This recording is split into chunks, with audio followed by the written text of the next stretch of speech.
G'day, Mick from Rusty Cars up here in Shepparton. These three Vanden plas, whatever you want to pronounce, were advertised super cheap on Marketplace for pretty much scrap value.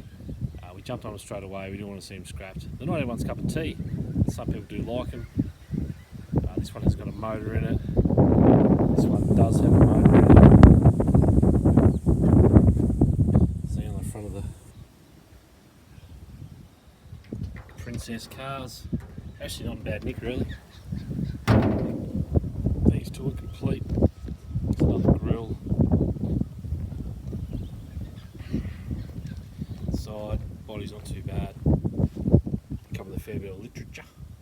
You can see they were luxurious cars in their day. All the wood. But if we hadn't grabbed him, the scrap man was coming, and the scrap man does not discriminate with what he crushes, he just crushes.